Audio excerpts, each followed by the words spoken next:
Kamu tunjukkan di mana dalilnya di kitabnya orang Yahudi bahwa yang disalib itu adalah pengganti. Mana dalilnya? Yesus Jangan kau berbohong. Itu artinya Paulus mengambil contoh. Kok jadi Paulus ya? Saya tidak tanya Paulus. Yang saya tanya kitabnya orang Yahudi yang mengatakan yang disalib itu adalah pengganti. Ya di mana dia ngambilnya di mana? Ya kan, di mana?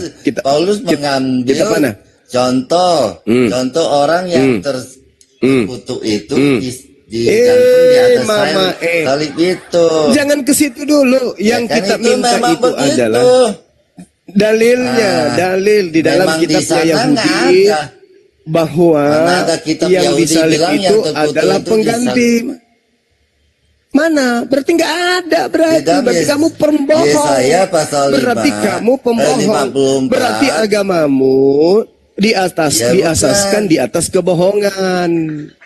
Iya kan, boleh tiga. Berarti agamamu bohong. Ngarang-ngarang cerita. Kan Islam ngajarkan boleh tiga. Ya kalau di agamamu seluruh hal. Dalam agamamu seluruh hal. Dalam agamamu seluruh hal boleh-boleh. Saya buktikan di agamamu. Saya buktikan dalam agamamu segala hal boleh bohong. Itu cuma saya buktikan dalam agamamu boleh bohong. Oke. Saya katakan ini saya bacakan samamu. Saya bacakan dalil kalau di dalam agamamu semuanya itu berasal dari kebohongan.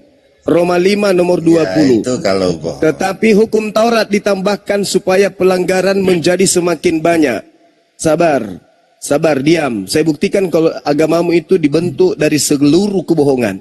Tetapi hukum Taurat ditambahkan supaya pelanggaran menjadi semakin banyak.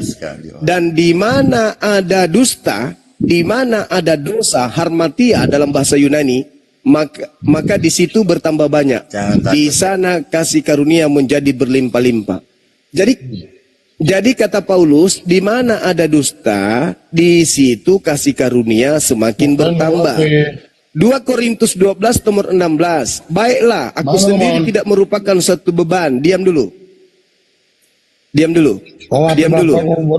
Baiklah, aku sendiri bukan merupakan satu beban bagi kamu. Ini ngomong sendiri. Tetapi dalam kelicikanku, aku buktikan samamu kalau agama Kristen itu dibentuk dari kebohongan. Oke? 2 Korintus 12:16. Iya, dengar. Bukti bahwa dalam agamamu itu semua bohong boleh. 2 Korintus 12 nomor 16. Baiklah, aku sendiri tidak merupakan suatu beban bagi kamu. Tetapi dalam kelicikanku, aku telah menjerat kamu dengan kebohongan. Aku menjerat kamu dengan kebohongan. Jadi agamamu itu didirikan di atas kebohongan. Oke? Paham sampai sana? 1 Korintus 15:15. Lebih daripada itu kami ternyata berdusta terhadap Tuhan. Karena tentang dia kami katakan bahwa ia telah membangkitkan Kristus. Padahal ia tidak membangkitkannya. Kalau andai kata benar bahwa orang mati tidak akan dibangkitkan. 1 Korintus 15 nomor 15. Lebih daripada itu, kami ternyata berdusta terhadap Tuhan. Nah, terhadap Tuhan aja berdusta. Agama itu berdiri di atas kebohongan. Itu dalilnya. Silakan. Ya, oke, kita jumpa lagi. Bentar, Bang Harepa, sebentar belum ke El Sadai, Bang Harepa. Jaringan saya jelek ya. Iya, agak relet gitu enggak? Ya, buka mute-nya. Yuk, silakan. Muslim apa Kristen, Bang? Assalamualaikum warahmatullahi wabarakatuh, Bang. Waalaikumsalam warahmatullahi wabarakatuh. Oh iya, sebentar dulu ya, biar dijawab dulu. Silakan El Sadai.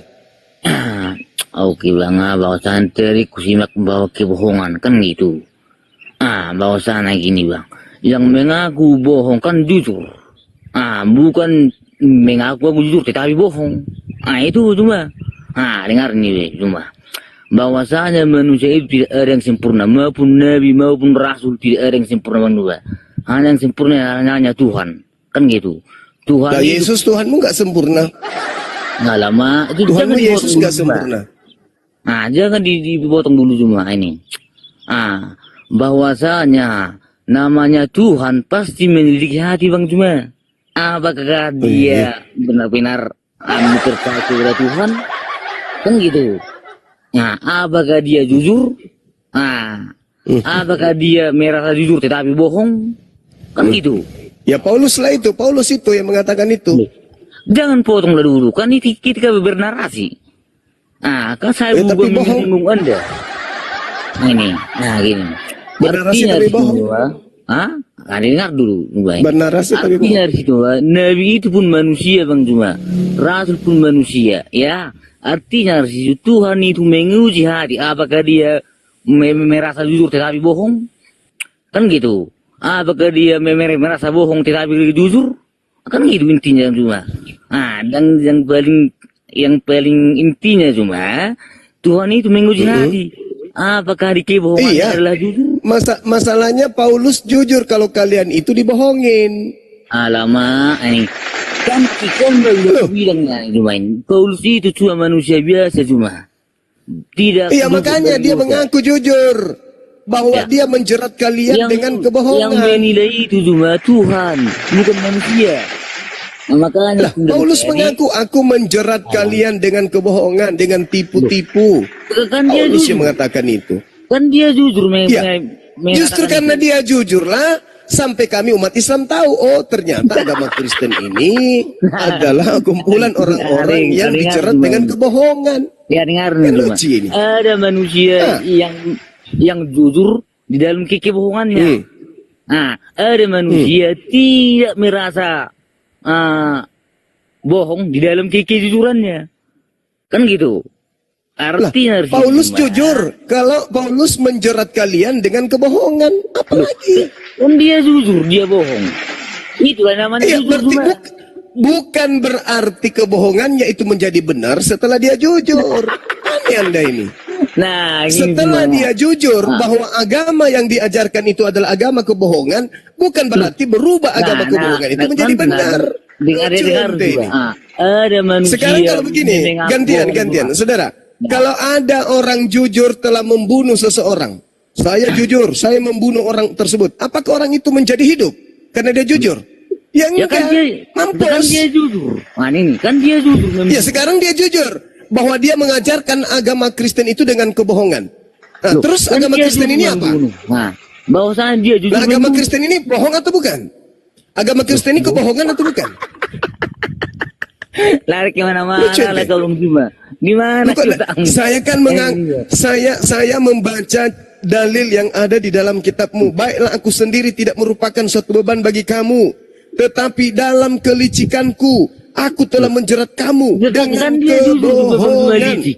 Nah ini cuma kan dia jujur licik.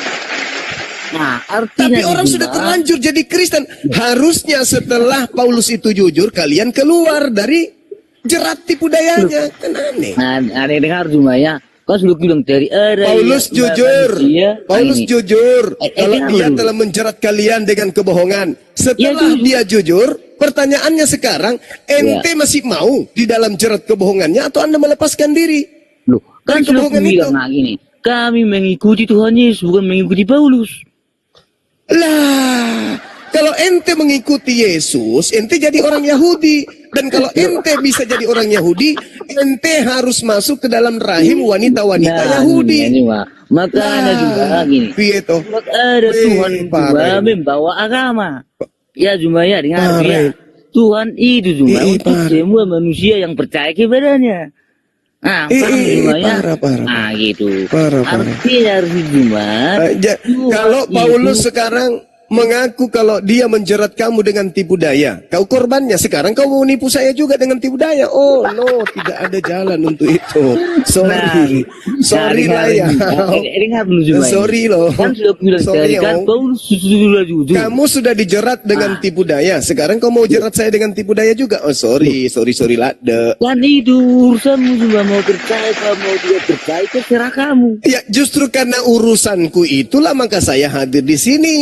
Meluruskan supaya kalian jangan menjerat umat Islam dengan tipu dayamu itu. Siapa yang menjerat kau cuma? Kau aja yang Loh, Paulus sendiri mengatakan, aku telah Aku dia katakan gini, baiklah aku sendiri tidak merupakan suatu beban bagi kamu, tetapi dalam kelicikanku aku telah Kan dia menjerat jujur. kamu dengan tipu daya. Kan dia jujur, dia licik. Dia jujur bahwa dia mengajarkan agamanya dengan kebohongan. Betul. Berarti agamamu agama kebohongan atau kebenaran? Loh, kan saya mengikuti Tuhan Yesus, bukan mengikuti Paulus. Masolang generasi. Masolang generasi. Artinya cuma manusia itu tidak dari dosa. Manusia itu Paulus dari datang yang nih. jujur, Paulus tadi, mengaku, aku menjerat orang-orang Kristen dengan tipu daya, dengan kebohongan. Kan Oh dia gitu jujur. ya? Iya. Wah. Dia jujur bahwa kalian itu adalah orang-orang yang dijerat dengan tipu daya. Artinya dia jujur cuma kan gitu, dia jujur gitu. Kan ada manusia cuma tidak mau jujur. Itulah tidak yang bohong, itulah tidak mau saudara, kenapa Yesus mengatakan bahwa korban Paulus itu 2 kali lebih jahat daripada Paulus. Diterangkan Yesus dalam Matius 23 nomor 15. Celakalah engkau wahai ahli Taurat, celakalah engkau wahai orang Farisi, celakalah Emang iya. engkau wahai orang munafik. Ya, Engkau lanjut. menyeberangi lautan, menjelajahi daratan, mentobatkan orang non-Yahudi untuk menjadi pengikut agamamu. Lalu setelah Betul. menjadi pengikutmu, kau jadikan dia menjadi orang neraka dan 2 kali lebih Betul. jahat daripada engkau sendiri. Betul. Sudah jadi orang neraka, ditambah lagi 2 kali lebih jahat. Inilah buktinya. Sudah tahu bahwa Paulus menjerat dengan tipu daya, tapi merasa enggak merasa dirugikan, malah bangga gitu loh. Dengan cek gitu Malah bangga gitu loh. Alamak, Bangga dia. Musuh cuma. Bangga. Nah, Ini kamu nggak waras berarti. alamak. Ini benar kata Al-Quran ini. Sumum bukmun umyum Gantian fahum kita la ngomong yarji'un. Mereka matanya itu sudah buta, kupingnya sudah tuli. Jelas-jelas Paulus mengatakan, aku menjerat kalian dengan kebohongan, dengan tipu daya, dengan kelicikan. Anda sudah tahu itu, Anda sudah paham itu. Kenapa Anda masih mau hidup di dalam kelompok yang dijerat dengan tipu daya? Lu bisa tanggapi? Saya kasih analogi dulu. Saya kasih dulu analogi. Habis itu Anda bicara. Ya. Jadi ada orang memberikan Anda racun, tetapi racun itu dibungkus dengan es krim. Anda dikasih loh. Anda dikasih. Kata yang kasih Anda, es krim itu dimakan jarak 3 bulan, 3 tahun paling lama es krim itu akan bekerja dan orang itu mati. Nah, orang yang memberikan es krim itu jujur bahwa aku telah memberikan racun kepada El Shaddai. Kalau dia tidak berhenti makan racun itu, dia akan mati dalam waktu 3 tahun. Anda sudah tahu itu. Orang itu sudah jujur. Kalau yang Anda dikasih itu racun, apa yang Anda lakukan? Apa yang Anda lakukan? Tetap memakan racun itu atau memuntahkannya, mencari obat agar racun itu mati bisa di dalam tubuh Anda. Apa yang Anda lakukan? Hanya tertawa gitu. Oke, ya bisa tanggapi cuma ya. Silakan. Namanya cuma kalau orang jujur cuma pasti jangan sudah dibikinlah racun. Itu sudah aku bilang racun. Ini Paulus jujur. Oke, Paulus top. Dia jujur. Masalahnya ente yang diracun ini, kenapa memperbodoh diri masih tetap aja di situ? Nah, dengar gimana? Namanya jujur cuma sudah dikasih racun sama kita. Lalu Paulusnya jujur, oke, top, Marco top. Yang bahaya ini yang 2 kali lebih jahat, karena dia sudah tahu dirinya diracun, bukannya malah mau sembuh, malah ingin orang lain juga ikut terracun. Kan Kalau Anda sudah tahu agama Anda itu, kalau Anda sudah tahu agama Anda itu adalah agama kebohongan, kalau Anda sudah tahu bahwa agama Anda itu agama kebohongan, harusnya Anda berhenti dan jangan mengajak orang lain untuk menjadi ikut ke agama Anda. Siapa yang mengajak kau cuma? Lah, jadi kalian misionaris ini ngapain rupanya? Saya cuma mempertahankan iman saya supaya kau tidak membunuh orang. Iman kebohongan Anda itu yang Anda pertahankan. Nah gini cuma, dengar cuma ya, namanya jujur cuma, pasti dia ngasih tahu kebohongannya, kan gitu. Dia setelah dia kasih tahu kebohongannya, yang dibohongi ini sadar atau tidak sadar? Kalau sudah tahu dia bohong, berarti tidak melakukan lagi kayak gitu. Nah, oke, Paulusnya, tapi ente yang dibohongi? Masih mau hidup dalam kebohongan itu? Loh, siapa yang mengikuti Paulus? Karena kami mengikuti Tuhan Yesus cuma. Kalau Anda mengikuti Yesus, Anda harus jadi orang Yahudi. Loh, Anda nggak boleh ke gereja. Anda nggak boleh makan babi. Anda nggak boleh pakai perjanjian baru. Karena itu bukan kitabnya Yesus. Anda harus sabar. Anda harus menjadi keturunan Yakub. Jangan nyamar-nyamar. Ini pertanyaan saya. Kembali ke dalam rahim manusia. Cari manusia, pilih tuh dari keturunan Yakub, masuk ke rahimnya tuh. Habis itu kau keluar, baru kau disebut sebagai pengikut Yesus orang itu. Yahudi? Apakah yang berfirman orang Yahudi? Pertanyaan saya, yang berfirman Tuhan. Yang berfirman Tuhan. Tuhan. Nah, yang berfirman kepada Paulus siapa? Loh, yang berfirman kepada Paulus ialah Roh Kudus. Nenekmu kiper lah. Loh, di mana Roh Kudus? Coba kau tunjukkan kepada saya. Di mana Roh Kudus datang kepada Paulus? Satu dalil aja. Satu dalil. Silakan. Halo. Ngapain bibirnya?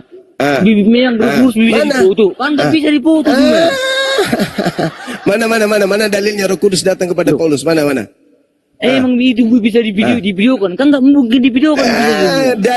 Dalilnya mana? Dalilnya kalau Roh Kudus datang ke Paulus mana? Paulus. Hari ini. Di dalam Kisah Para Rasul 9, Tuhan Yesus kelahiran Tuhan Yesus. Katanya Roh Kudus, kenapa jadi Yesus? Dengar ini. Kasih sudah Tuhan Yesus dengan Paulus bertemu. Apa dikatakan Tuhan Yesus?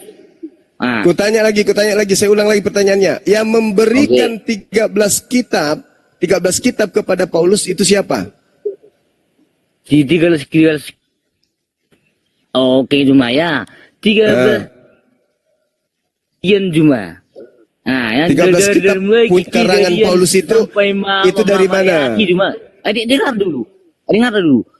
Mulai Kejadian sampai Maleakhi cuma, itu sudah ada kian. Ya, dengan bahasa Ibrani. Dengarin cuma. Nah, mulai dari Yohanes sampai Wahyu cuma, ya. Yohanes, Matius, Lukas, kan gitu. Matius, Lukas, bingung sendiri. Kan sudah ada dengar dulu ini. Sudah ada ditulis dengan teks Ibrani juga. Dengar ini. Dengar dulu. Paulus juga. Kenapa Paulus menerima 13 kitabnya itu dari siapa? Yesus kagak, Roh Kudus kagak. Lalu dari mana? Ulang cuma. Loh. Masalah generasi. Di mana? Yesus tidak pernah berfirman kepada Paulus. Bapak tidak pernah berfirman kepada Paulus. Roh Kudus tidak pernah berfirman kepada Paulus. Lalu 13 buku Paulus ini dari mana? Dengar ini. Buktinya cuma bahwasanya Paulus bisa bermujizat. Bahwasanya itulah bukti yang nyata. Bahwa dia kata Yesus, waspadalah kepada nabi palsu yang mampu bermujizat. Matius 24 nomor 24.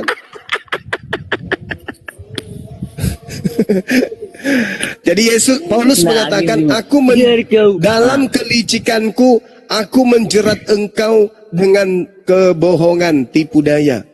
Kamu sudah tahu kan kalau Paulus itu mengakui kalau dia menjerat kamu dengan tipu daya. Pertanyaan saya, kenapa kamu tidak mau meninggalkan kebohongan agamamu yang diajarkan Paulus? Kan? Dia sudah jujur dalam kebohongannya, kan gitu. Berarti dia orang jujur. Manusia berarti ketika dia jujur mengatakan, ketika dia jujur mengakui bahwa ajarannya itu adalah kebohongan, dan Anda tahu bahwa ajaran Paulus itu adalah Kristen, apa yang Anda lakukan? Yang saya lakukan ialah bahwasanya menilai bahwasanya Paulus itu benar-benar orang jujur. Nah, setelah dia jujur bahwa ajarannya adalah ajaran bohong, apa yang Anda lakukan? Tetap di dalam kebohongannya, tipu dayanya, kelicikannya, atau Anda keluar dari situ? Dengar dulu. Mengambil apa kebenaran yang dikatakan dia. Tidak ada kebenaran. Dia bilang kebohongan. Dia bilang aku menjerat engkau dengan kebohongan. Gimana sih orang ini? Nah itu loh kebenaran itu cuma. Itulah yang adik-adik dengar dulu bahwasanya. Iya, bahwasanya agama yang diajarkan itu adalah agama kebohongan. Nggak dengar cuma ini. Itulah kebenaran itu artinya Paulus itu cuma dia mengakui kebohongannya. Berarti dia jujur. Ya udah, oke, bagus. Oke, jujur bahwa agama Kristen itu adalah agama bohong dari Paulus. Sudah, selesai. Tepuk tangan untuk Paulus. Begitu. Bahwasanya artinya itulah yang kita paham. Contoh dari Paulus. Kita jujur kalau kita melakukan kesalahan. Sabar dulu. Gitu cuma. Sabar dulu. Ini materi buat anak-anak saya. Dengarkan anak-anak saya. Di dalam 2 Korintus 12 nomor 16, di situ ada penambahan kata oleh Lembaga Bible Indonesia. Kata panorgos itu kelicikanku, itu tidak ada kalimat kamu berkata. Jadi seakan-akan Paulus itu menuding orang lain berkata dalam kelicikanku. Sebenarnya tidak ada kata kamu berkata di situ. Bahasa Yunani mengatakan panorgos itu artinya dalam kelicikanku. Kelicikanku. Tapi lembaga Bible melakukan penambahan kata agar seakan-akan orang lain yang berkata kalau Paulus itu licik. Padahal tidak. Di dalam 2 Korintus 12:16 itu, coba saudara-saudara cek dalam original teksnya, itu tidak ada kata kamu berkata. Tetapi langsung Paulus itu mengatakan begini. Baiklah aku sendiri tidak merupakan satu beban bagi kamu. Tetapi dalam kelicikan aku telah menjerat engkau dengan kebohongan. Jadi tidak ada kamu berkata. Kalau di terjemahan Bible Indonesia mengatakan begini. Baiklah aku sendiri tidak merupakan suatu beban bagi kamu. Tetapi kamu berkata dalam kelicikanku. Kamu berkata itu nggak ada. Dalam original teks itu nggak ada. Jadi anak-anak saya yang pemula-pemula ini tolong dicatat. Tidak ada kata kamu berkata di dalam 2 Korintus 12 nomor 16. Tetapi itu langsung pengakuan sendiri oleh Paulus. Baiklah aku sendiri tidak merupakan satu beban bagi kamu, tetapi dalam kelicikan aku telah menjerat kamu dengan kebohongan. Jadi Paulus itu mengajarkan ajarannya dengan kebohongan. Jadi kalau Nabi Muhammad mengajarkan boleh berbohong 3 hal ini tidak membuat kita jadi penjahat. 3 hal ini tidak membuat umat Islam jadi penjahat. Menyenangkan istri, mendamaikan orang yang berseteru, mensiasati lawan pada saat perang. Itu tidak akan membuat kita menjadi orang jahat. Tapi Paulus mengaku dia menjerat orang Kristen dengan kebohongan. Jauh daripada itu teman-teman sekalian, di dalam Roma 5 nomor 20 Paulus mengatakan begini. Tetapi hukum Taurat ditambahkan supaya pelanggaran menjadi semakin banyak. Dan di mana ada dosa, di mana ada dusta bertambah banyak, di sana kasih karunia akan menjadi berlimpah. Jadi menurut Paulus, semakin kita berdusta, semakin berdosa, semakin banyak dosa, maka semakin banyak kasih karunia berlimpah-limpah. Itu menurut Paulus.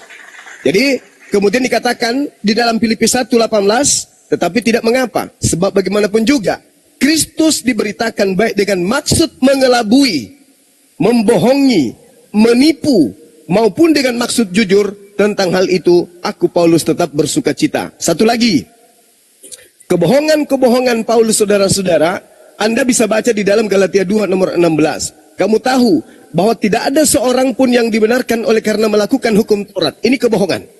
Ini bukti kebohongan Paulus. Tidak ada satu manusia pun yang dibenarkan oleh karena melakukan hukum Taurat. Itu kebohongan Paulus. Karena Yesus mengatakan di dalam Matius 5 nomor 19, barang siapa yang meniadakan hukum Taurat meskipun yang paling terkecil, maka dia dan mengajarkan ke orang lain, maka dia akan menempati tempat terhina. Nah, kebenaran Taurat itu Yesus katakan di dalam kitab Matius 5:19 itu, apa kata Yesus?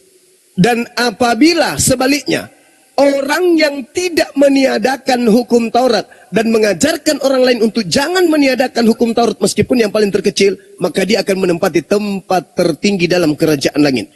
Jadi Paulus telah berbohong dengan mengatakan kamu tahu bahwa tidak seorang pun yang dibenarkan oleh karena melakukan hukum Taurat. Yesus membantah, barang siapa yang tidak menghilangkan hukum Taurat meskipun yang paling terkecil, maka dia akan menempati tempat tertinggi dalam kerajaan surga. Itu bukti kebohongan Paulus, anak-anak saya sekalian. Untuk dicamkan, dicatat, dan dipelajari, jangan sampai nanti masih ada misionaris yang datang mengajarkan agama kebohongan. Demikian, lanjut. Oke, saya tanggapi cuma ya. Itulah sebuah bilang cuma bahwasanya Rasul Paulus ini dia adalah manusia, dia mengaku dia bahwasanya di dalam kesalahannya ya. Dalam arti cuma di situ ada cuma manusia yang tidak mengaku bohong. Dia merasa jujur, tetapi dia bohong. Gitu cuma bahwasanya orang jujur itu cuma tidak tahan di dalam kebohongan. Artinya cuma di situ bahwasanya Paulus juga bilang cuma artinya situ dia juga bodoh karena Kristus. Karena apa? Karena Tuhan itu sangat luar biasa. Gitu ya. Dia juga jujur, dia bodoh karena Kristus.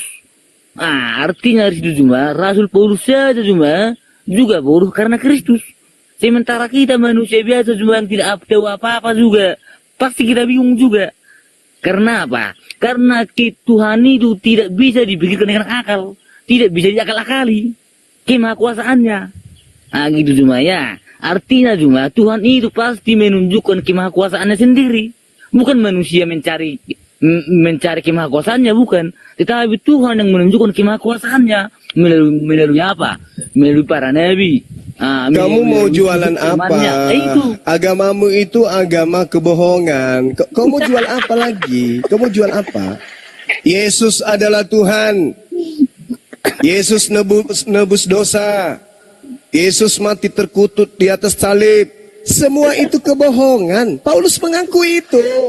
Sudahlah, nggak usah kau jual lagi agama itu. Yang sekarang harus kau pikirkan, bagaimana kau selamatkan dirimu dari jerat tipu muslihat Paulus. Kenapa kamu masih mau menjual agama yang kebohongan itu? Yang mengajarkan aja sudah jujur. Aku menjerat kalian dengan tipu daya, dengan kebohongan. Kenapa justru kau masih mau pamer itu? Paulus sudah jujur, agama yang diajarkan itu agama bohong. Di dalam Kisah Para Rasul 24 nomor 5, orang Yahudi harus tahu, inilah dia Paulus, penyakit sampar. Orang yang menyesatkan seluruh orang Yahudi di dunia yang beradab. Dan dia adalah tokoh dari agama Kristen. Kenapa Anda percaya lagi? Bukankah Paulus sudah jujur? Aku telah menjerat kamu dalam tipu daya kebohongan. Makanya saudara, di dalam Kisah Para Rasul 21, nomor 15 sampai nomor 26, Paulus bertobat dari mengajarkan agama Kristen. Dia bertobat dari mengajarkan agama Kristen. Nah, coba Anda baca tuh. Kisah Para Rasul 21 nomor 15 sampai nomor 26. Di situ cerita lengkapnya Paulus bertaubat dari agama Kristen. Baca. Jangan cuma bisa tertawa. Oke, lanjut. Ya, baik. Ini ada Bang King. Bentar, Sadai. Mute dulu. Bang King. Bang King, monitor Bang King. Dibuka mute Bang. Hadir. Ya, silakan. Kalau mau bantah dari Kristen kan? Ya, Kristen. Ya, silakan. Apa temanya? Kristen, apa tadi Gunda diajari dengan kebohongan? Paulus. Ya. Kristen tidak pernah diajari kebohongan, Dinda. Itu Paulus sudah mengakui kok. Dia menjerat kalian dengan tipu daya. Di mana ada, Pak? Saya baca. Tadi sudah dibacakan samamu di 2 Korintus 12 nomor 16. Baiklah, aku sendiri tidak merupakan satu beban bagi kamu, tetapi dalam kelicikanku aku telah menjerat kamu dengan tipu daya. 2 Korintus 12 ayat nomor 16. 12 nomor 16. Baiklah, aku sendiri tidak merupakan suatu beban bagi kamu, tetapi kamu katakan dalam kelicikanku aku telah menjerat kamu dengan tipu daya. Itu? Ya, Ya, saya pelajari dulu bentar. Apa artinya? 2 Korintus. ya apa artinya? Ya misi Paulus itu ya menjerat orang-orang Kristen dengan tipu daya, apalagi.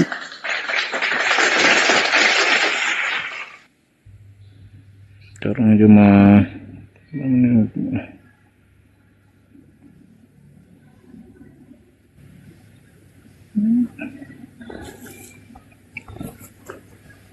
di sini ada artinya nih.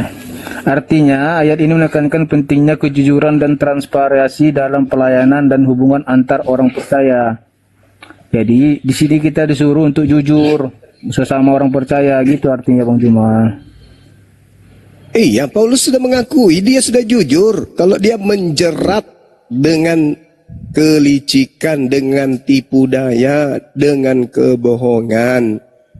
Apalagi, ada nggak Nabi Muhammad mengatakan hal seperti itu? Aku menjerat kalian dengan tipu daya, dalam kelicikanku, dalam dustaku, dalam kebohonganku. Ada nggak? Nggak ada.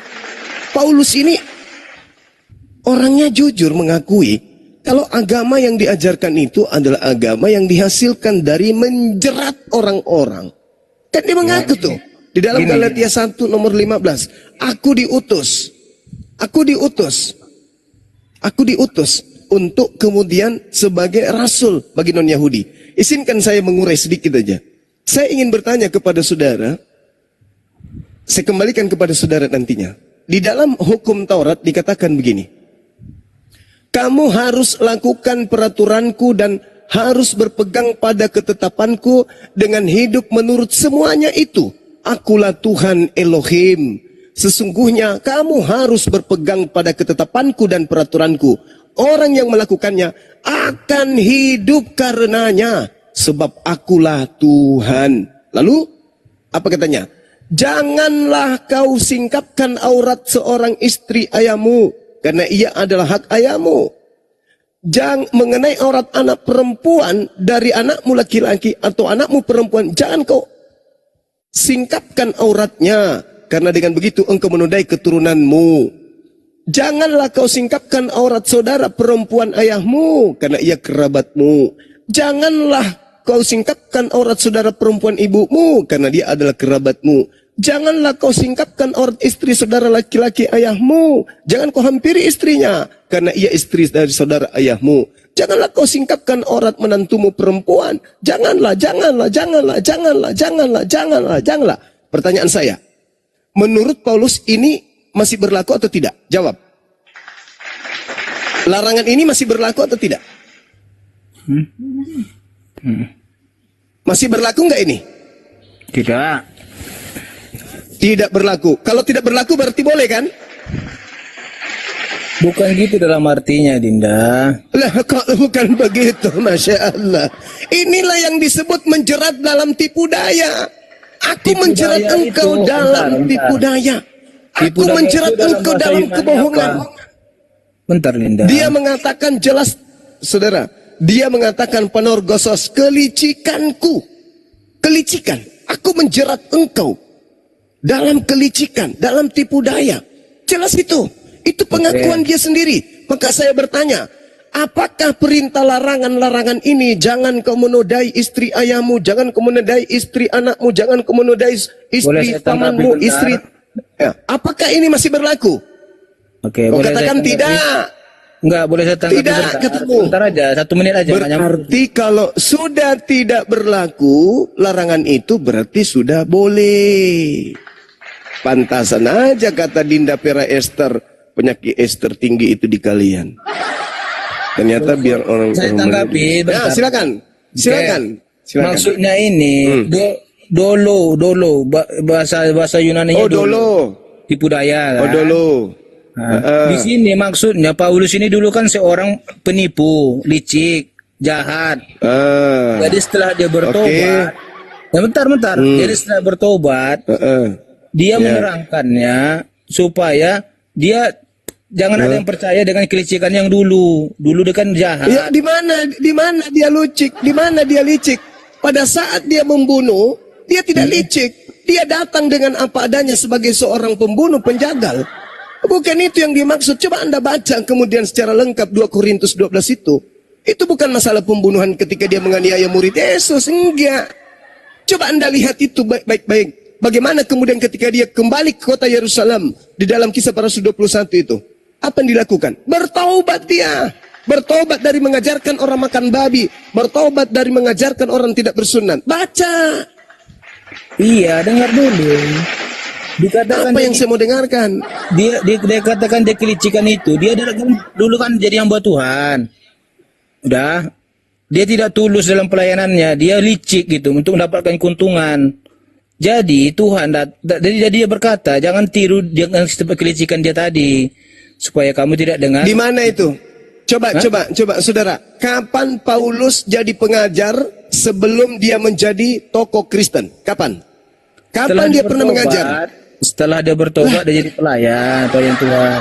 Iya, setelah dia pelayan, dia mengakui dalam kelicikanku aku menjerat engkau dengan tipu daya, dengan kebohongan. Kapan dia menjerat orang dengan kebohongan? Enggak ada. Selain agama Kristen, enggak pernah dia menjerat orang-orang Yahudi. Selain dia membunuh. Karena dia dituduh itu licik gitu loh. Bukan dia yang licik setelah bukan dia dituduh licik, dia mengakui dalam kelicikanku aku menjerat engkau dengan kebohongan.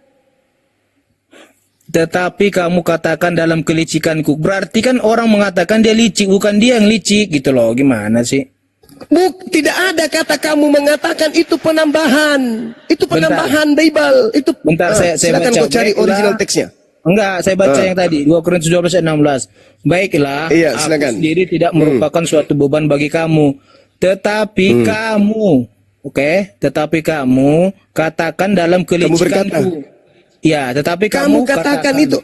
Katakan itu penambahan. Itu penambahan. Penambahan sih. Itu tidak ada dalam original teksnya, Cak Ayu. Kok tidak ada? Tidak ada, itu penambahan. Ayo, siapa yang bisa buka kamera di sini? Ini. Ada? Buka. Kau tunjukkan Alkitab Sabda, saudara. Silakan. Kau buka Alkitab Sabda. Ini. Buka Alkitab Sabda. Enggak, ini. Baiklah, aku sendiri tidak merupakan. Baiklah, aku sendiri tidak merupakan suatu beban bagi kamu, tetapi kamu katakan dalam kelicikanku, aku telah original teksnya Cak Ayu, Alkitab Sabda. Itu bahasa itu monitor Ustaz. Ustaz Alif, Monitor. ya. Dinda minta tolong deh Alkitab Sabda biar kita lihat original teksnya. Siap Guru Nda. Oh, ini udah ya.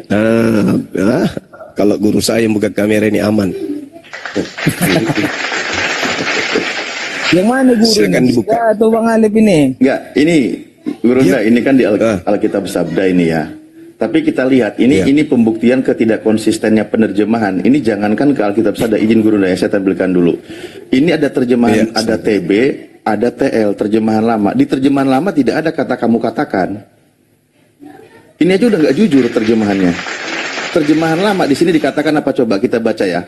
Tetapi biarlah begitu, aku ini tiada membebankan kamu, melainkan sebab cerdik, sebab licik, sebab dusta, aku tangkap kamu dengan muslihat. Enggak ada kalimat kamu katakan. Ini enggak ada. Jadi kitabnya teman-teman Kristen itu ditambah dari LAI. Coba. Berterima kasihlah kepada Apologet Islam Indonesia, saudara-saudaraku Kristen. Kami datang menyelamatkan kalian, bukan menyesatkan kalian. Jadi mana? Coba Dinda. Enggak, jadi mana yang benar? Dengar dulu lah. Yang benar kembali kepada yang ada teks Yunaninya, enggak ada kalimat, enggak ada kata tambahan kamu katakan tuh enggak ada. Maknanya sama cuma. Ya. Kok mananya sama? Sama dibuat terjemahan cuma. Ya, tapi maknanya sama. Ya, artinya aku menjerat engkau dalam tipu daya. Sekarang kamu ingin menjerat saya juga gitu? Kamu jadi korban, kamu korbannya Paulus. Sekarang kamu jadikan saya juga korban begitu?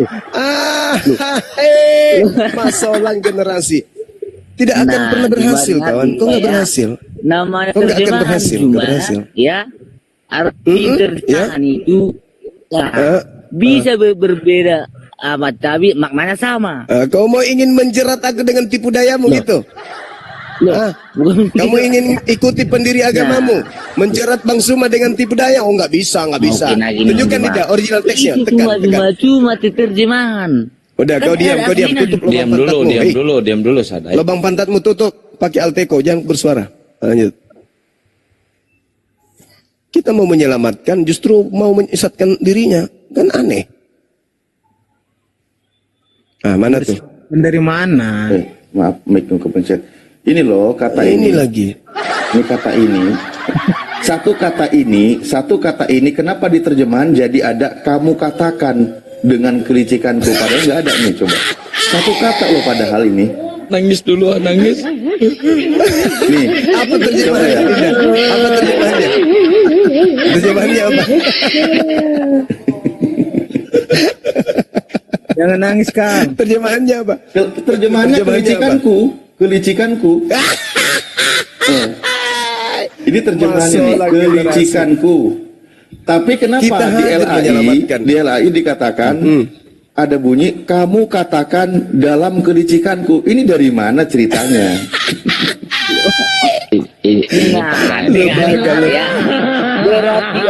Tembaga.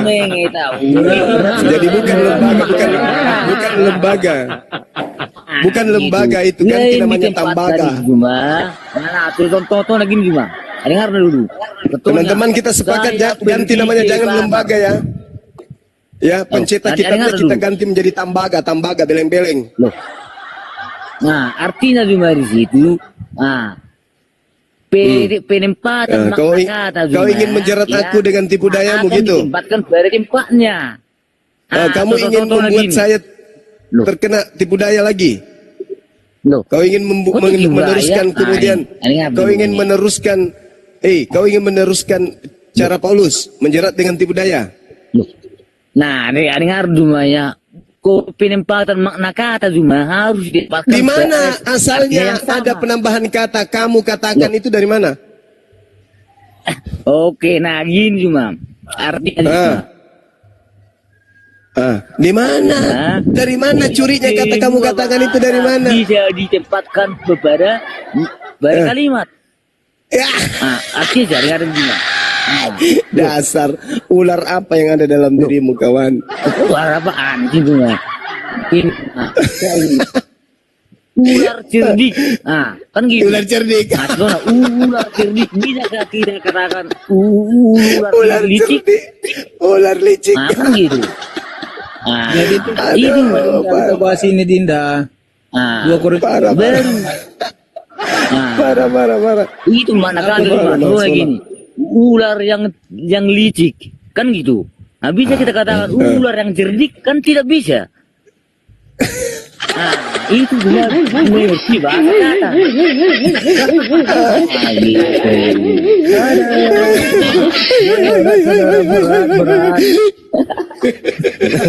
Gitu lah.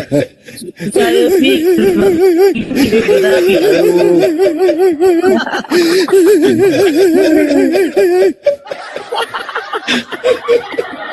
untuk nangis dia. Saudara. Misi kami menyelamatkan kalian. Kalau Anda tidak mau selamat, saya tanya tadi tujuannya kita bahas itu apa? 2 Korintus 12:16.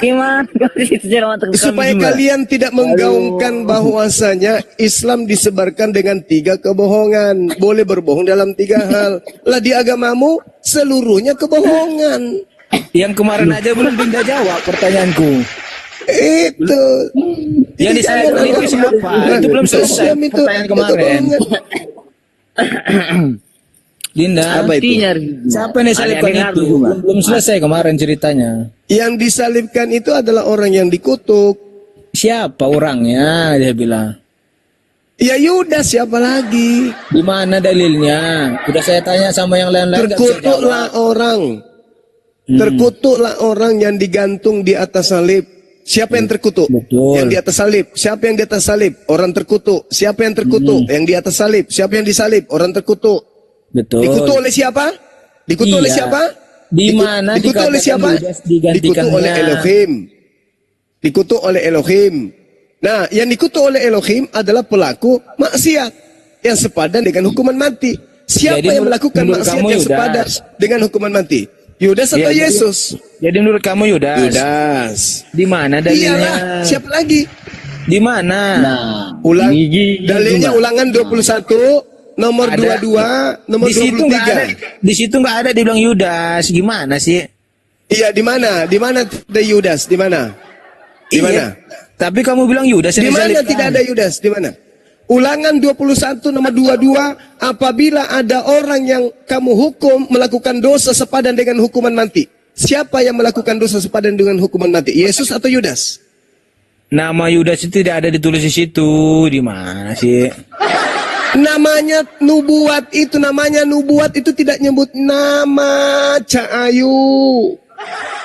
Orang terkutuk itu banyak, bukan hanya Yudas. Jadi kok Yudas? Nah sekarang, oke, sekarang dalam tragedi Yesus dan Yudas, siapa di antara keduanya yang terkutuk?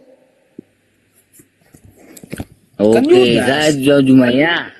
Yudas Yang itu pintar. namanya Di mana dia digantikan? Kalau dikatakan terkutuk Masalah generasi. Ya sebenarnya Ini di mana dikatakan dia Yudas? Mana? Di mana? Di mana ini? Ini ya, di mana? Itu kan nubuat, tidak menyebut nama karena itu nubuat. Iya. Tetapi yang duduk dalam perkara itu adalah orang yang melakukan dosa yang sepadan dengan hukuman mati. Dari mana tahu kau dia yang disalibkan itu Yudas? Itu yang saya tanya. Itu dalilnya tadi Ulangan 21 yang dikutip oleh Paulus berdasarkan Galatia 3 nomor 13. Sebab ada tertulis. Berarti yang tertulis ini harus jadi bukan hanya patokan. Yudas, banyak orang terkutuk yang mati di kayu salib. Tapi Banyak, dalam bukan hanya tragedi Yudas. Yesus Yudas, dalam tragedi Yesus Yudas itu siapa di antara kedua orang ini yang dikutuk? Siapa? Lucu jawaban nggak ada yang jelas.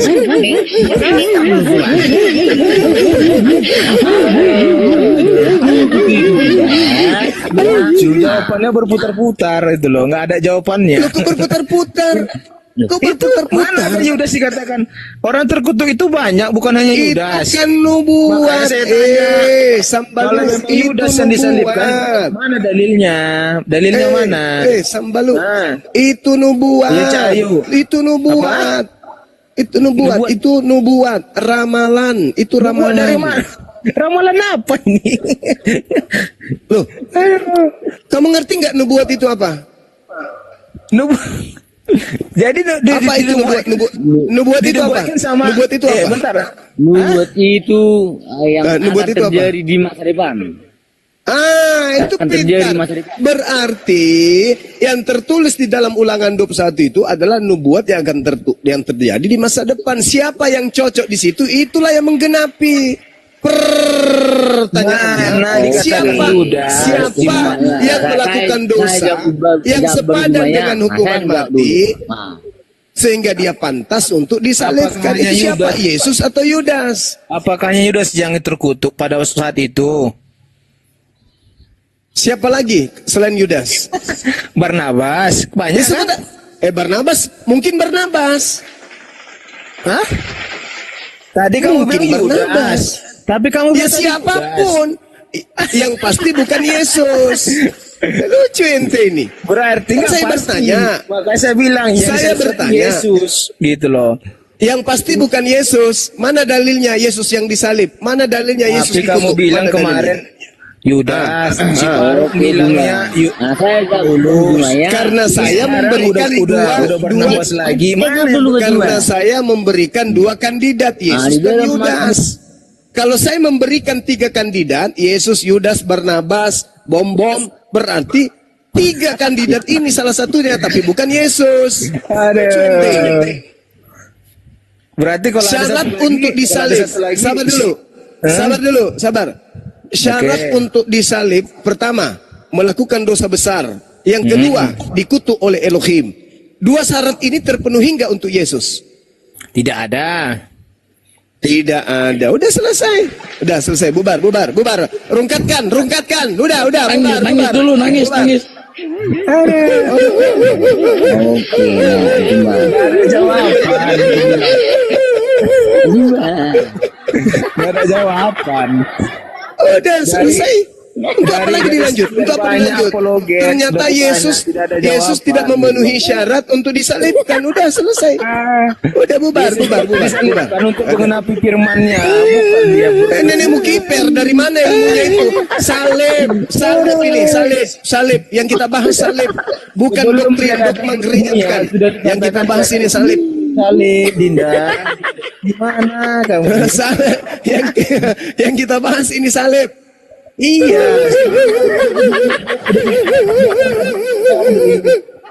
Salib yang kita bahas, bukan yang lain. Nggak bahas salib terus. Syarat untuk disalib, pertama melakukan dosa yang besar sepadan dengan hukuman mati. Yang kedua dikutuk oleh Elohim. Yesus memenuhi kedua syarat ini enggak? Tidak. Ya sudah, bubar. Berarti kamu bilang salibkan itu Yudas. Bubar. Berarti betul. Paulus telah menjerat kalian dengan tipu daya selama ini. Bubar. Si PI bilang Paulus. Mana yang betul? Bubar. Kok jawabannya Siapapun gitu loh. Bom bisa di situ, bom bisa, Edis juga bisa di situ. Siapapun yang sesuai dengan keadaan pada zaman itu. Siapapun. Yang pasti bukan Yesus, karena Yesus tidak memenuhi syarat.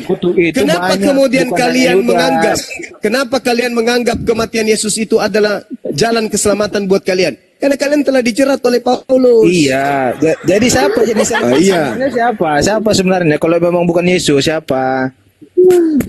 Pelaku dosa yang memenuhi syarat. Pertama, pertama tidak ada adalah jawaban. Tidak ada jawaban kan? Gitu. Ada. Dengarkan saya. Siapa? Oke. Dengarkan. Kamu dengar. Oke. Ada dua syarat tadi kan? Ada dua syarat.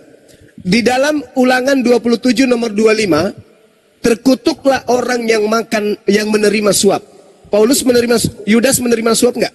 Iya, terus? Oke. Lolos pertama. Lolos syarat pertama. Syarat kedua, apakah orang yang menerima suap dikutuk oleh Elohim? Betul. Dua-duanya terpenuhi oleh siapa? Yesus atau Yudas? Yudas. Saya bilang satu orang abah, dua-duanya ini siapa yang betul?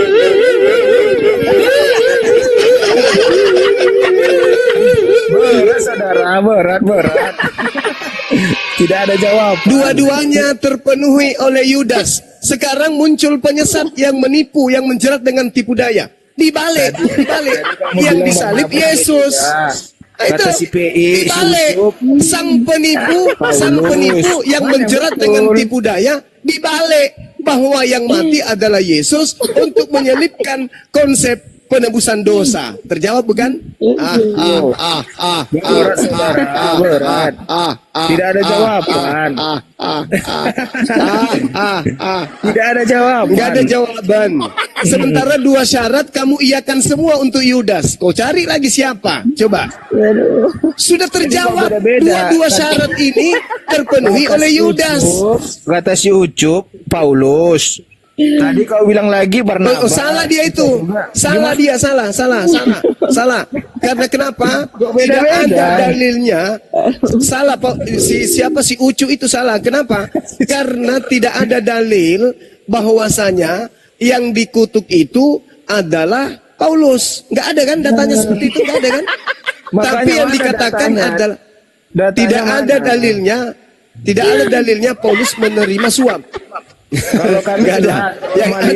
Yang ada dalilnya menerima suap itu adalah Paulus siapa? Yudas.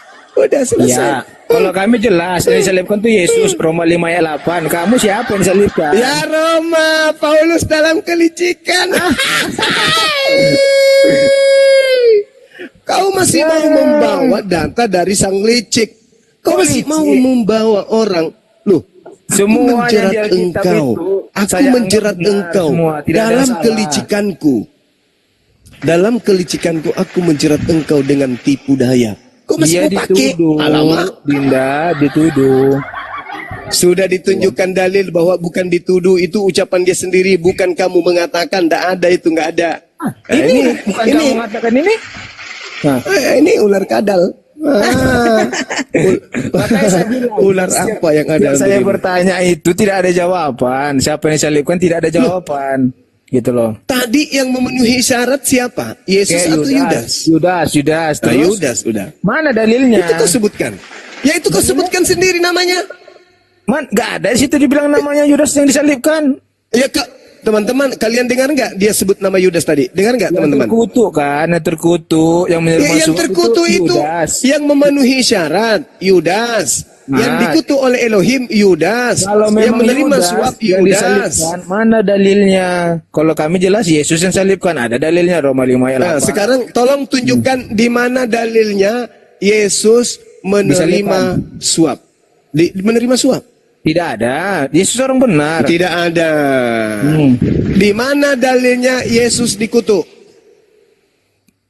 Dikutuk, tidak pernah dikutuk. Dia disalibkan. Tidak pernah. Dia disalibkan untuk menggenapi firman-Nya. Coba jawab dulu Dinda. Mate Gak Mija. ada jawaban, dia bilang. Aku nanya itu aja gak ada jawaban. Mate Mija. Jelas Di mana? sekali. Siapa pengganti Yesus salibkan siapa menurut kalian? Siapa? Udah. Sudah. Udah. Aman nih. Aman. Bilang Sudah aja aman. gak bisa jawab. Udah selesai. Kita selesaikan pertanyaan yang lain kita bahas. Udah selesai. Kau sudah dijerat dalam tipu daya, susah untuk siuman. Udah. Bisa Kamu jawab sendiri yang nggak? sudah mengakui. Enggak bisa Udah, dijawab. saya udah jawab Enggak tadi. bisa. Udah kita lanjut yang lain, pertanyaan lain. Dinda Ardiansa bisa buka kamera. Dinda Ardiansa bisa? Assalamualaikum warahmatullahi wabarakatuh, Gurunda. Waalaikumsalam Ya. warahmatullahi wabarakatuh. Gimana Saya- Gurunda? Saya buka apa? Kalau tidak salah di Matius 27 ya, nomor 5 ya. Coba Alkitab Sabda. Oh ya, siap Gurunda. Benar nggak Saya buka- teman-teman? Saya buka sekarang ya. Ingatkan saya kalau saya clear. Iya. Soal apa itu Gurunda? Benar ya. Yudas yang disalib. Bardi, Ya. Matius sebelum buka nangis dulu. Nomor 5 kan.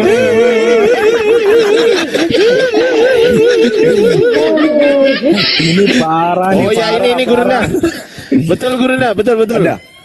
Mana? Ada. Sebentar, saya buka dulu. Ini kan?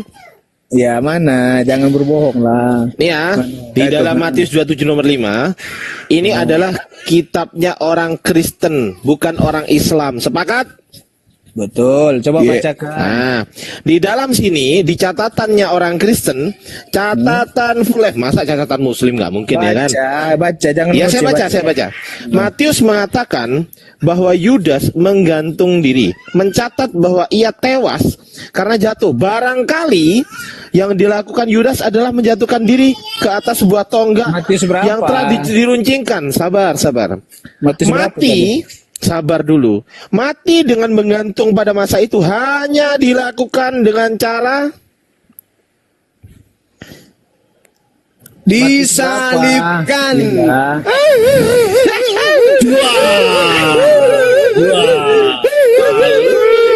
Ini Matius nih Matius 27. Alkitab Sabda kucluk. Alkitab Sabda kucluk. Kucluk kali nih orang. Kali Mbak jadi orang Mbak. Woi Longor. Jangan Alkitab bohong, Sabda Longor. woi. Longor jangan bohong ini Matius 27. Aku udah anti rungkat ini. Aku udah anti rungkat ini Gurunda. Masalah mau rungkat, mau rungkat. Ini Matius 27:5 ini. Di mana kata Di Alkitab Sabda kucluk. kucluk ini Alkitab namanya bukan sabda-sabda itu kucluk. Loh, waduh, ini Mana, bagiannya mana? Gurunda lah ini. Mana? Silakan Gurunda. Ini Dinda. Mati Dia ini Dinda, dijerat dalam tipu daya, jadi ini susah. Oh ya, situ Korintus 12:16 ya Gurunda. Iya. 2 Korintus ya?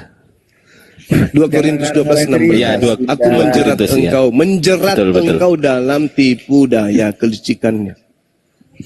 Betul Gurunda. Jadi Tambahan itu yang Itu Gurunda. Matius 27 ayat 5 beda isinya. Gimana sih?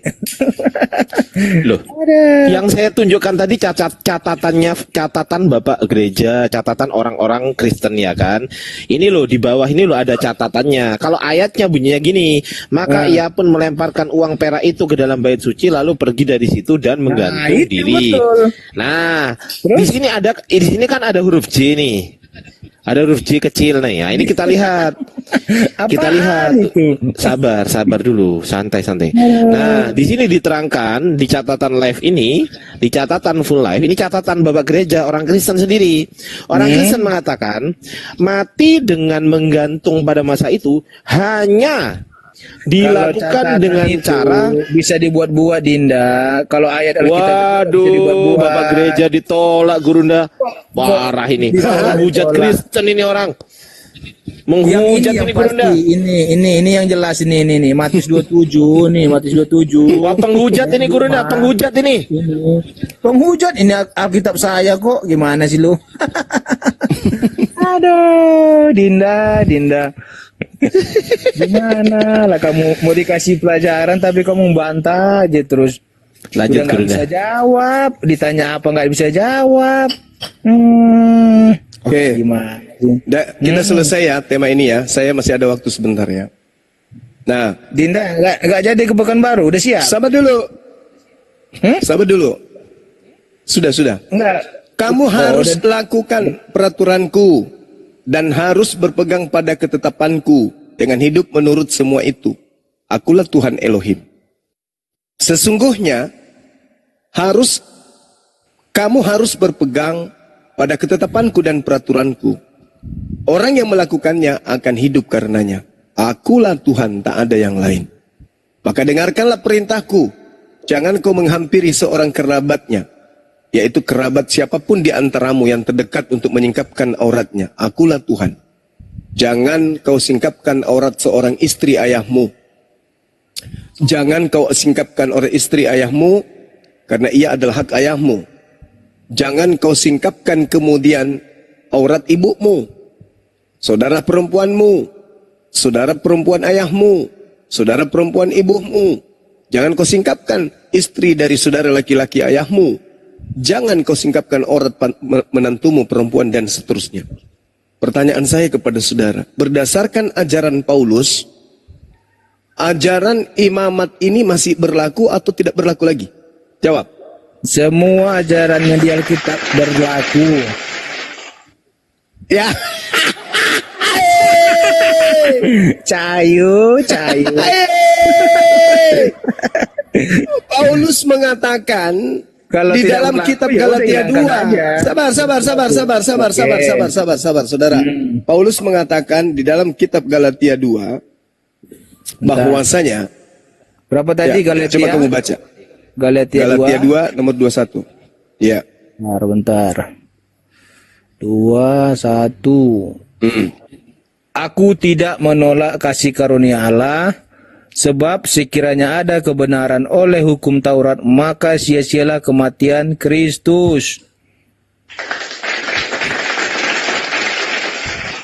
Larangan-larangan tadi ini benar atau tidak menurut saudara? Ini benar dilakukan atau tidak?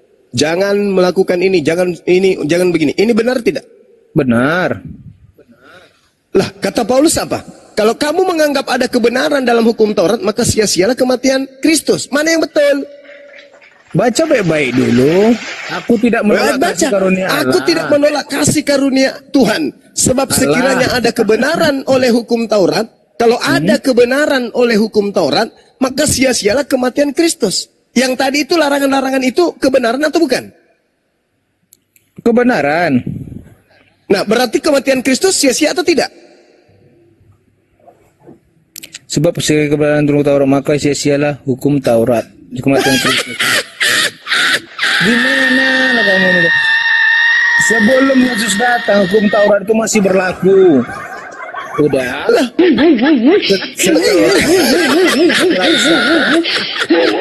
Iya. Berarti setelah Yesus datang, perintah larangan ini jangan ini nggak berlaku lagi kan?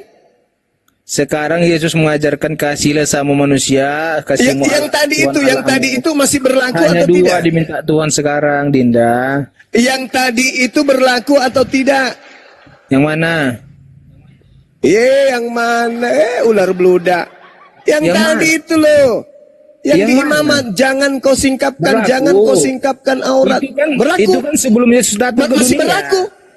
Masih berlaku. Sebelum datang Yesus ke dunia itu, Dinda. Yang sekarang ini, yang kutanya sekarang ini, berlaku atau tidak berlaku lagi? Setelah Yesus datang, udah diganti hanya dua sekarang atau berarti ini tidak berlaku lagi. Sekarang kasih mengasihi antara menantu dengan mertua. Cayu. Masuk Sekarang dikasih Tuhan hanya dua, kasih sama manusia. Sekarang kasih mengasihi ada antara Kristen, laki semua dengan manusia. laki. Dan sekarang kasihilah kasih Tuhan mengasihi antara cewek dengan antara cewek. vertikal dan horizontal. Makanya dilambangkan dengan salib. Sesa Tidak. di sambalo. Dengar kita ngomong, dengar. Di salib itu. Kalau di Indonesia, memang kalau kalian di Indonesia ini, karena kalian dikelilingi oleh umat Islam yang menjaga hubungan kekerabatan, yang menjaga hubungan mahram, kalian ikut-ikutan. Tapi kalau di luar sana, di tempat kalian mayoritas, tak ada batasan. Itu saling mengasihi satu sama lain. Maksudnya nggak ada batasan gimana, Dinda? Tadi Anda mengatakan larangan-larangan ini sudah tidak berlaku lagi. Larangan-larangan ini sudah nggak zaman lagi. Iya, sekarang kan nggak berlaku lagi. Berarti kalau sudah tidak berlaku lagi larangan ini, berarti sudah diperbolehkan. Asik, alamak. Pantas aja mereka mengatakan cukup satu istri. Kenapa? Maksudnya di rumah cukup satu, tapi di luar masalah generasi. Bertobatlah Dinda. Ini parah nih. Ini parah nih, parah. Tenang. Ternyata larangan-larangan ini udah nggak berlaku lagi. Kapan kamu mengharapkan ini masih berlaku? Maka sia-sialah kematian Kristus di atas tiang salib. Ayo, pilih mana? Kalian bebas melakukan. Tunggu. Pilih mana? Kalian bebas. Tunggu. Kalian bebas melakukan kemaksiatan sesama jenis atau lawan jenis, atau sia-sia kematian Yesus. Pilih mana? Yang apa pertanyaannya coba? Kalian bebas. Sorry. Kalian bebas melakukan kemaksiatan plus kematian Yesus menghapuskan dosa-dosa kalian. Atau pilih mana? Ini berlaku tapi sia-sia kematian Yesus. Mana yang kalian pilih? Tidak dua-duanya. Bebas nge-seks? Tidak dua-duanya. Nggak bisa. Nggak bisa. Kamu bebas nge-seks dengan siapa saja. Tetapi ada Yesus sebagai penebus dosamu. Atau kamu tidak bebas nge-seks berdasarkan Imamat 18 dan Yesus tidak sia-sia. Tapi ya oke. Plus jadi 2 lawan 2 ini ceritanya kan. Kamu bebas nge-seks. Kamu bebas nge-seks, ada Yesus yang mengampuni dosamu. Tetapi kamu tidak bebas nge-seks, Yesus tidak menebus dosamu. Mana kamu pilih? Tidak dua-duanya. Mati mijang masalah generasi. Inilah awal kehancuran agama Anda. Kalau Anda tidak bisa memilih dua bebas. Dua di antara ajaran ini. Dosa, jangan kamu ulangi lagi itu dikatakan. Oh, tidak ada itu. Enggak ada. Diulangi lagi. Enggak ada itu, Bang. Udah dikasih ampunan diulangi lagi. Kok enggak ada? Itu enggak ada. Itu enggak ada. Kamu bukan hamba lagi. Ngapain kau taat lagi pada aturan? Dinda, kamu percaya enggak saya sahabat dikatakan dalam kitab? Apa? Bukan anak lagi, bukan hamba lagi, tapi sahabatnya Tuhan. Percaya enggak? Iya, saya percaya. Nah, itu Paulus mengatakan itu di dalam Galatia 3, Galatia 4 nomor 7, kamu bukan lagi hamba Tuhan, kamu itu adalah anak Tuhan. Sahabat. Ya, tapi Tuhan mana yang punya anak kayak kalian ini yang bebas nge-seks boleh? Di mana kita nge-seks? Enggak ada. Loh, ini dalilnya Imamat 18. Jangan kamu membuka, jangan kau mendekati aurat istri ayahmu. Jangan kau mendekati, kan? membuka. Jangan. Nah, ini masih berlaku. Ini masih berlaku. Berlaku. Berarti sia-sia kematian Yesus. Astaga, gimana aku jelaskan biar kamu paham ya? Tadi Galatia 2 nomor 21. Galatia 2:21. Aku tidak menolak kasih karunia Tuhan, sebab sekiranya ada kebenaran oleh hukum Taurat, kalau ada kebenaran oleh hukum Taurat, maka sia-sialah kematian Kristus. Kalau kau baca Galatia 5 nomor 4, kamu lepas dari kasih karunia kalau kamu masih mengharapkan ada kebenaran dari hukum Taurat. Jadi ini harus kau lepaskan semua. Perintah, larangan-larangan ini harus kau lepaskan supaya boleh, Yesus bermanfaat. Boleh semuanya. Kalau gitu, kamu masih mengikuti hukum larangan ini, maka percuma Yesus mati. Apa? Jadi kita boleh melakukan semuanya. Jangan ini, jangan boleh. ini. Boleh. Boleh. Ajaran sesat itu namanya, boleh semua. Boleh kamu lakukan itu. Karena kalau kamu mengharapkan, loh. Paulus yang mengatakan itu. Kalau kamu masih mengharapkan kebenaran.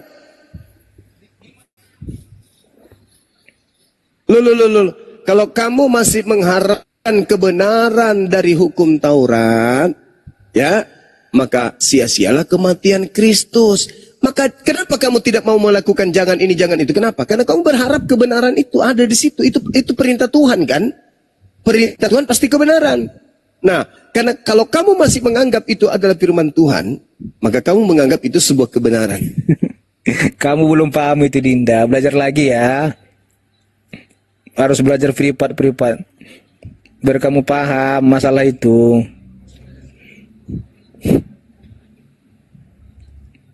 Coba kau baca Galatia 4. Galatia 5 coba kau baca.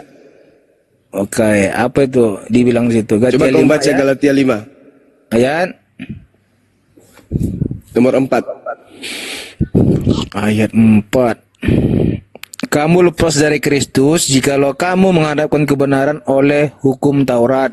Kamu hidup di luar kasih karunia. Itu bukan? Iya. Coba kau baca. Udah, saya baca. Coba kau baca. Udah saya baca tadi. Saya tidak dengar, jaringan saya nggak bagus di sini. Waduh. Galatia 5 ayat 4. Oke. Kamu lepas dari Kristus jikalau kamu mengharapkan kebenaran oleh hukum Taurat. Kamu hidup di luar kasih karunia. Tadi larangan-larangan tadi itu masih benar menurutmu? Itu maksudnya dibenarkan dari hukum Taurat, Dinda. Makanya saya bilang kamu harus banyak belajar. Harus banyak belajar. Ular apa yang merasuki dirimu? Di situ dalilnya sangat jelas. Ya, kamu akan lepas dari kasih karunia. Yesus Kristus tidak berguna bagimu. Kamu lepas dari Kristus. Jikalau kamu mengharapkan kebenaran oleh hukum Taurat, kamu hidup di luar kasih karunia. Kalau kamu masih menjalankan yang tadi, berarti kamu munafik. Paulus membebaskan kamu dari segala hal.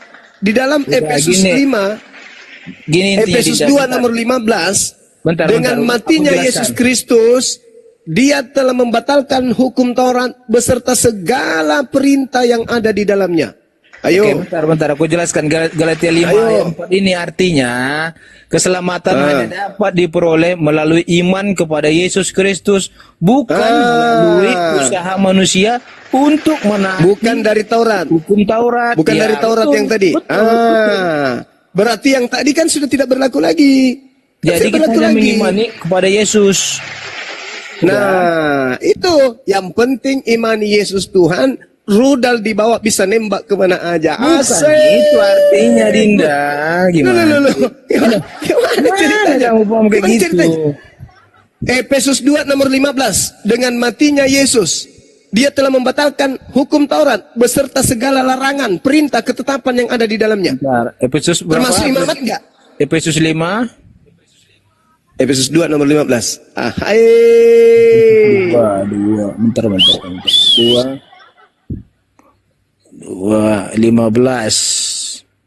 Sebab dalam artinya sebagai manusia ia telah membatalkan hukum Taurat. Betul kan? Yesus beserta datang itu untuk membatalkan hukum Taurat. Baca terus. Dengan segala perintah dan ketentuannya untuk menciptakan keduanya menjadi satu. Imamat tadi untuk menciptakan keduanya menjadi satu. Manusia baru di dalam dirinya, dan dengan ini mengadakan damai sejahtera. Gitu loh. Ngerti. Sekarang ngerti. Yang tadi itu masih berlaku enggak atau batal? Yang tadi apa? Yang hukum Taurat. Iya, masih berlaku enggak? Kan ditanya hanya untuk melalui iman kita kepada Yesus Kristus. Makanya keduanya dijadikan menjadi satu. Jujurlah padaku. Bila kau tak mau jujur.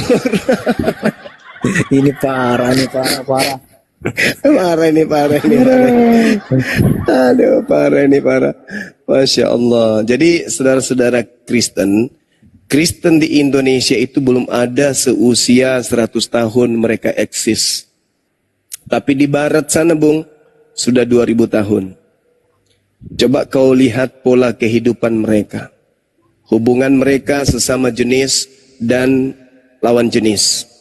Baik itu ayah ke anak, anak ke ayah, baik itu saudara dengan saudara, ayah ke ponaan, kemudian dan seterusnya. Anda lihat bagaimana kehidupan seks mereka. Kenapa? Mereka lebih dulu mendapatkan ilmu ini daripada kalian. Kalian tidak bisa mempraktikkan ini leluasa. Kenapa? Kalian dikelilingi oleh umat Islam yang memelihara ajaran mahram. Ya, itu Anda harus akui, saudara. Maksud itu kamu Anda harus akui. Gara-gara ajaran kami jadi baik gitu. Bukan jadi baik kalian itu enggak. Kalian malu-malu melakukan, malu-malu mempraktekkan isi Bible di Nusantara ini. Malu-malu. Karena kalian dikelilingi oleh mayoritas Islam yang memelihara hubungan nasab, hubungan mahram, hubungan kekerabatan, hubungan aurat. Itu kalian malu. Bukan. Kalau di barat sana, Bung. Gimana kalau di barat sana, Bung, kalau di barat sana, Bung, itu sudah tak ada batasan, Bung. Tak ada batasan berpakaian. Anda pernah lihat kan di YouTube orang pawai telanjang tanpa satu helai benang pun, laki perempuan tua muda ya kan, berjalan. Belum lagi mereka berpesta sesama jenis telanjang bulat, banyak orang di situ. Mereka viralkan. Kenapa? Kan nggak malu lagi. Apa yang mau membatasi mereka? Supaya jangan masuk itu Indonesia. Yang kita jaga. Makanya tetaplah. Makanya Indonesia harus tetap mayoritas. Harus mayoritas terus Islam di Indonesia. Bukan masalah karena itu. Kapan? Iya jelas dong. Karena mereka melakukan, karena tidak ada lagi larangan dalam agama mereka. Itu yang kita jaga. Mana larangannya lagi? Budaya Barat itu tidak masuk ke negeri kita. Itu bukan budaya Barat. Itu bukan budaya Barat.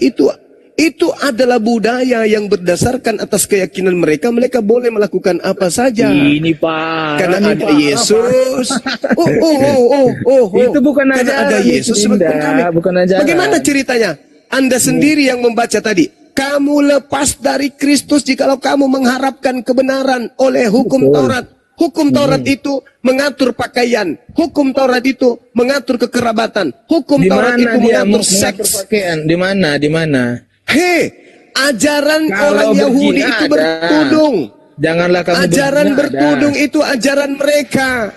Ajaran menutupi aurat itu ajaran orang Yahudi. Mereka diajarkan kemudian ketika mereka ingin masuk ke bait suci, diajarkan mandi tahir, diajarkan mandi junub, diajarkan berwudu, diajarkan sujud. Dan itu tidak lagi diberlakukan oleh Kristen. Kenapa? Hukum Taurat itu ada berapa?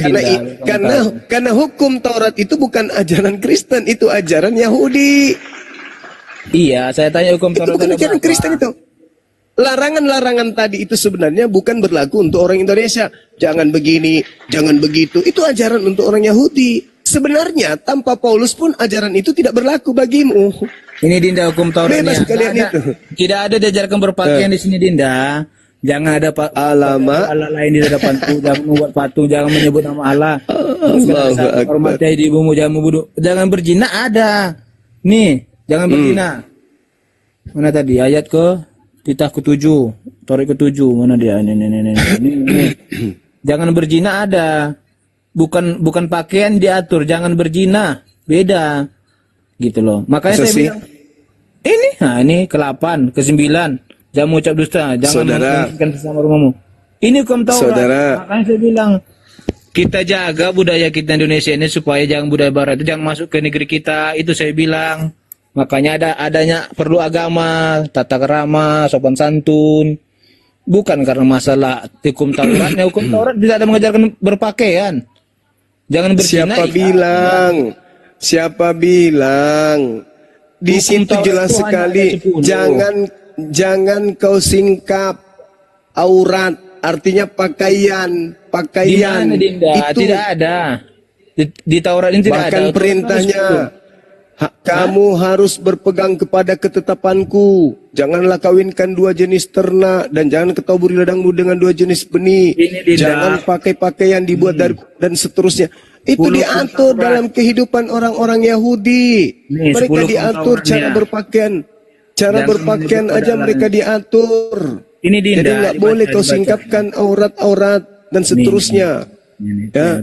Bahkan orang Yahudi itu dipelihara agar mereka itu menjaga kumis-kumisnya, menjaga jenggot-jenggotnya. Orang Yahudi itu dijaga semua.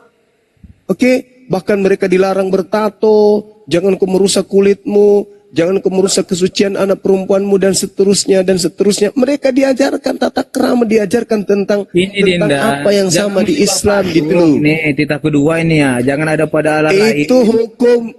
Itu hukum yang diterima Musa ketika dia kemudian di Gunung Sinai.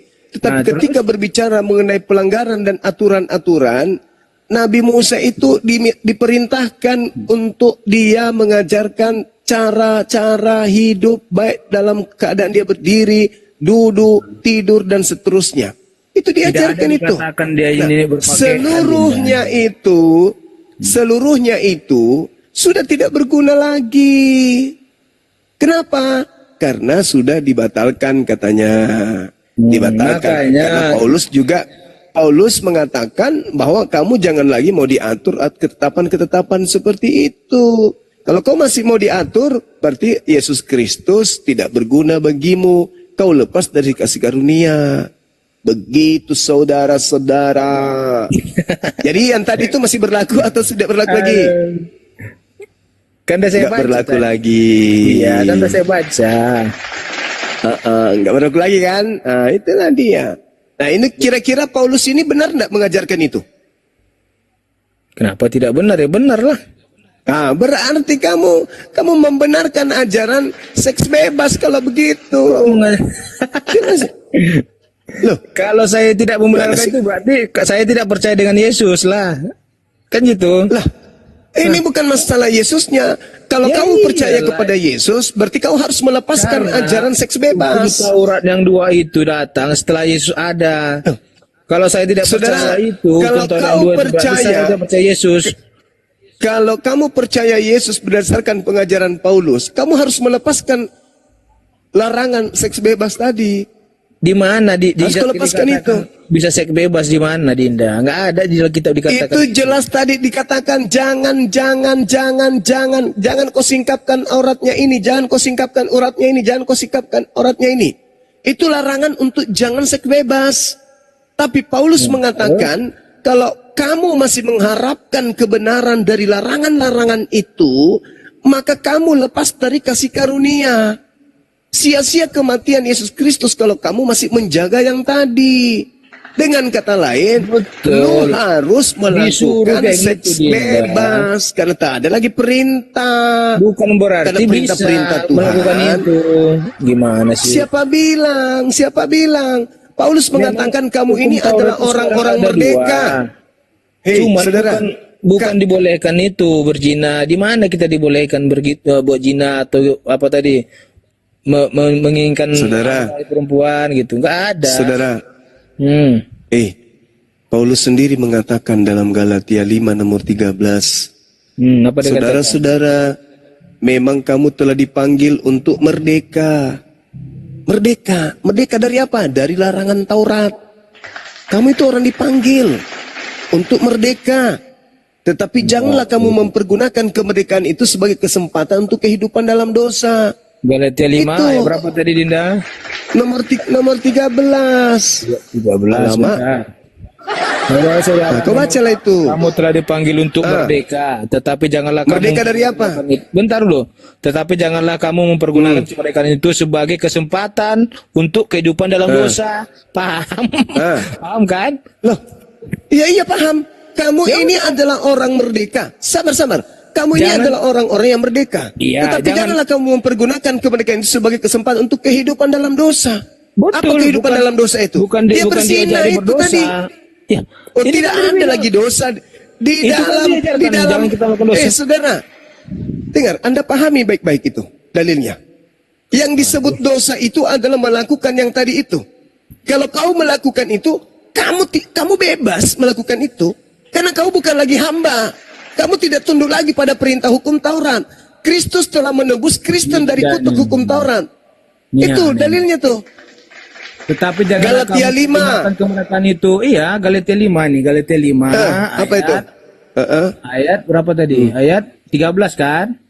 13, iya betul. Bacalah nih. Saudara-saudara memang Iya, kamu saya ngerti. Justru saya yang ngajarin ente, kok kamu yang balik ngajarin saya. Astagfirullahaladzim, ya Allah ya Allah ya janganlah kamu mempergunakan Karim. kemerdekaan itu sebagai kesempatan untuk memperbuat dalam dosa. Kan sudah diajarkan. Kamu jangan pula berbuat yang- dosa. Gimana Loh, sih? dosa Dinda? itu sudah tak ada lagi, Cak Ayu. Iya, astagfirullahaladzim ya Allah Jadi ya maksudmu di jadi di maksudnya Kristen kita itu bebas buat dosa gitu. iya. Lah iya. Astagfirullahaladzim ya Allah ya Karim. Di Kristen itu Agama mana coba? mana? Bentar. Tolong Agama tunjukkan mana kepada mengajarkan saya. berbuat dosa? Sabar. Tolong tunjukkan kepada saya. Tolong tunjukkan kepada saya untuk Kristen larangan Tuhan agar Kristen tidak berzina itu tertulis di mana? Ayo. Bentar. Silakan. Keluaran 20 ayat 14. Keluaran 20 itu untuk Kristen. Itu untuk Kristen. Iya. Gimana? Saya tunjukkan ayatnya, kamu nggak terima. Aduh, Saudara, kalau kamu itu cerdas, pintar, bukan ular bludak, tadi Paulus mengatakan kamu keluar dari kasih karunia kalau kamu masih mengharapkan kebenaran dari hukum Taurat. Kenapa kau lari ke Taurat? Itu satu. Yang kedua, Taurat itu adalah hukuman, aturan, hukum bagi Bani Israel, bukan bagi Kristen. Sementara yang saya tanya adalah untuk Kristen. Yang ketiga, dengar nih. Galatia 5 nomor 13, di situ tidak ada dosa. Oke, bentar. Tetapi janganlah kamu mempergunakan, sabar. Tetapi janganlah kamu mempergunakan kemerdekaan itu sebagai kesempatan untuk kehidupan daging. Jadi kamu bukan dosa. Ajaran Kristen itu ajaran sesat, itu ngajarin jahat. Di mana agama ngajarin Paulus jahat?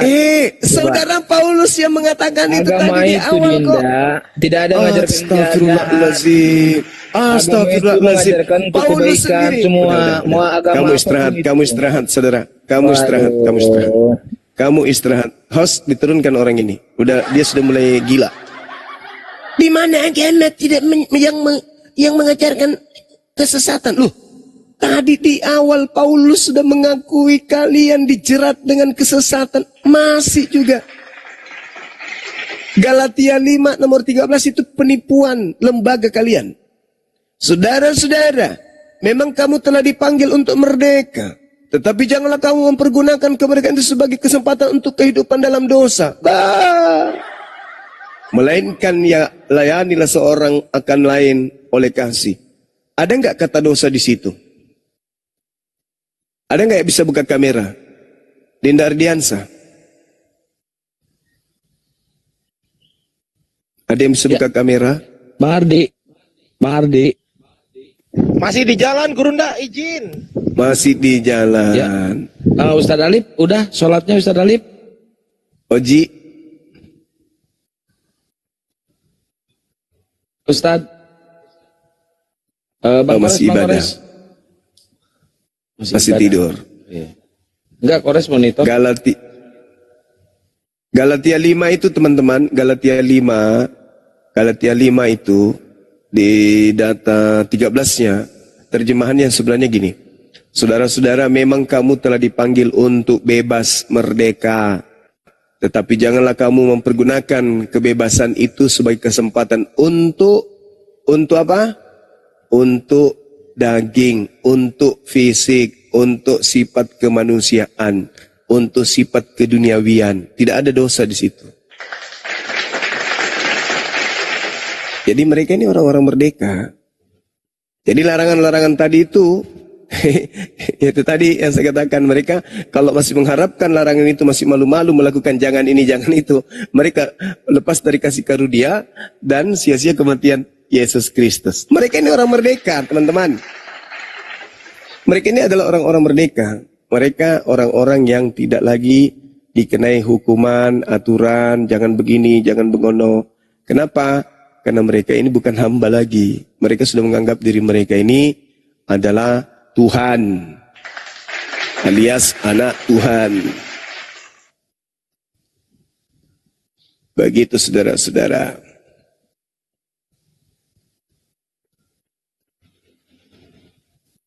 Ya, selanjutnya ini ada siapa ini? Al-KTP. Al-KTP mau bertanya atau gimana? Al-KTP. Megat. Dibuka mute-nya Bang, Megat. Sulit juga ya, kalau kita diskusi sama orang yang sudah dijerat dengan tipu daya. Mempertahankan kebodohan itu. Bukan kebodohan, mempertahankan untuk menjerat yang lain.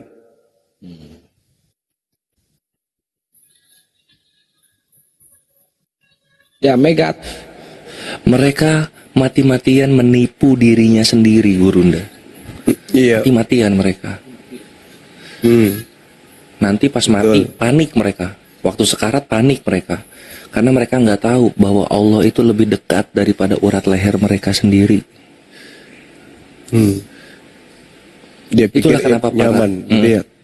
Iya, dia pikir nyaman gitu. Mati, nanti lu tahu Tuhan yang benar yang mana.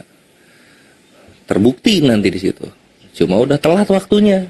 Nafas lu susah, megap-megap itu berkata-kata. Muslim meninggal dalam senyuman, kalian meninggal karena tergagap-gagap. Minta, ya saya hidup lagi sehari, mau masuk Islam. Saya mau mengaku Engkau adalah Tuhanku, ya Allah. Dan Nabi Muhammad adalah utusanmu, Nabi terakhir. Ya Allah. Nggak bisa, bre.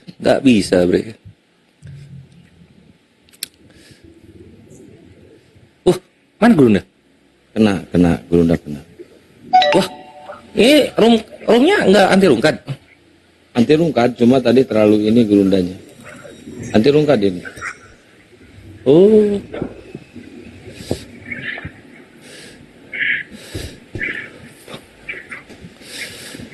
Tapi bisa naik lagi, Bang. Yo, ada 222 Mas Novan sama AI KTP. Selamat sore. Pak. Roji patah-patah. Wah, nggak ada yang ngomong. Ya udahlah, gua dakwah dulu.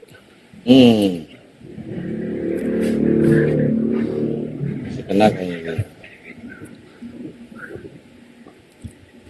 Ini dua-dua ini Muslim apa Kristen dua-dua? Woi. Dua-dua. Halo. Boleh banget King Kevin, boleh banget. Muslim apa Kristen, Bang? Islam. Oh, ya ada yang mau disampaikan, Bang?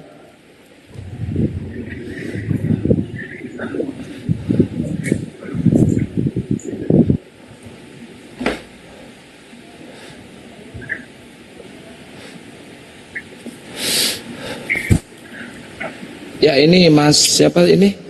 Mas apa ini namanya? Novan. Mas Novan. Siapa itu yang digedein kok gelap? Nggak ada. Oh. Mas Novan.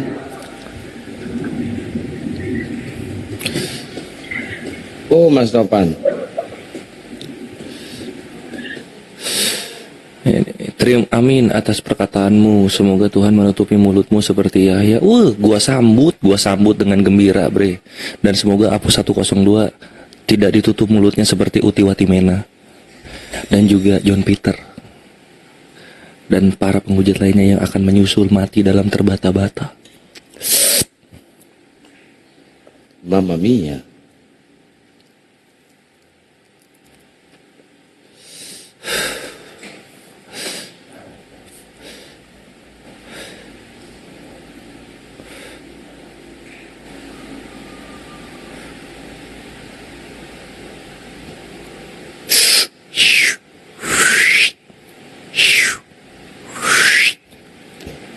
Jadi ayo yang mau belajar Kristen silahkan naik ke atas.